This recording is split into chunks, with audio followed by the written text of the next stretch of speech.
Bonjour les amis.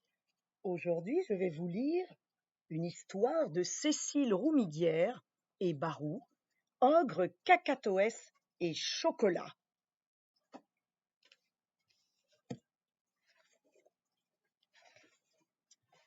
Au cœur de la forêt, l'ogre s'ennuie. Il a mangé de tout. Des oiseaux dans leur nid, des renards, des taupes, des lapins, des escargots, quelques crocos au zoo et des enfants aussi.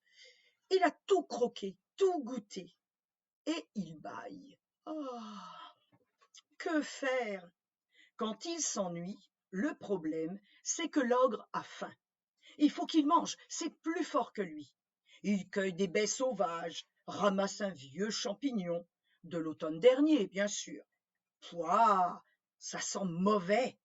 Il écrase une framboise entre ses doigts, suce une tige d'armoise, et il bâille encore, et il s'assoit.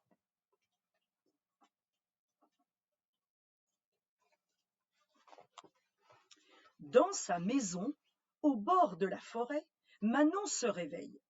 Elle saute sur ses deux pieds et avale une tartine de confiture de lait.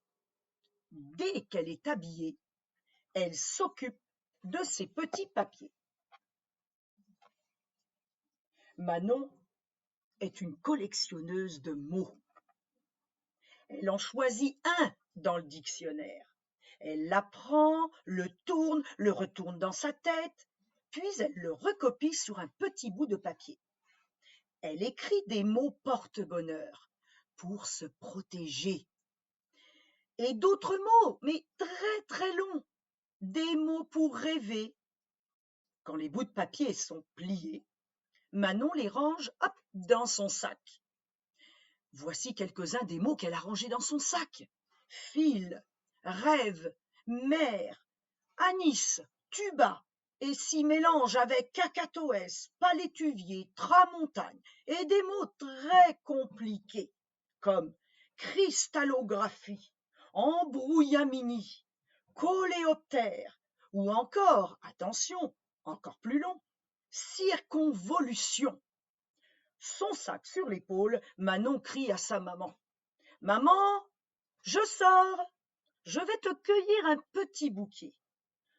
Rentre pour le déjeuner, et prends garde aux monstres de la forêt. »« Oui, oui, oui, maman, je sais. À tout à l'heure, maman. » Et Manon s'en va.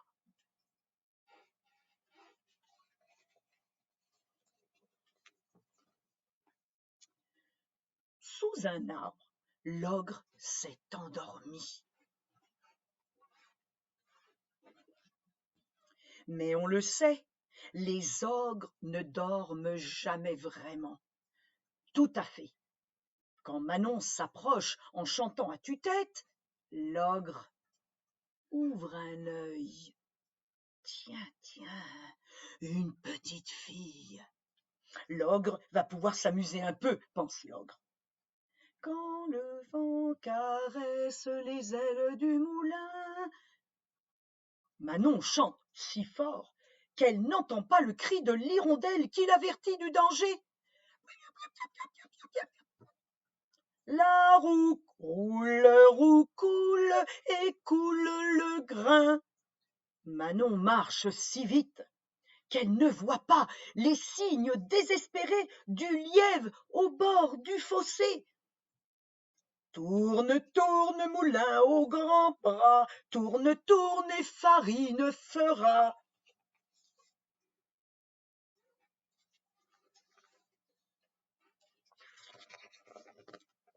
D'un bond, l'ogre est sur Manon, les bras grands ouverts, il lui barre le chemin. Que fais-tu dans la forêt de l'ogre? Manon regarde l'ogre, elle l'examine de la tête aux pieds. Oh mon Dieu, tu es drôlement grand, monsieur le monstre. Et ces pieds, tu trouves des chaussures à acheter avec ces pieds-là? Demande-t-elle. L'ogre regarde ses pieds. Il hausse les épaules. Qu'est-ce qu'ils ont, les pieds de l'ogre?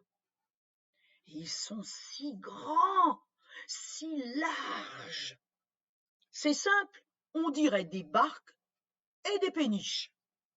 L'ogre ne sait pas du tout ce que c'est qu'une péniche. Il n'a pas de dictionnaire, lui. Et cette histoire de pieds, je vous l'avoue, commence véritablement à l'agacer. Il attrape Manon par le bras et l'emmène. Ça suffit maintenant. Tu viens avec l'ogre va te manger.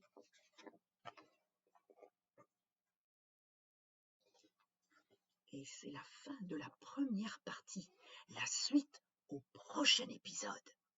À bientôt les amis.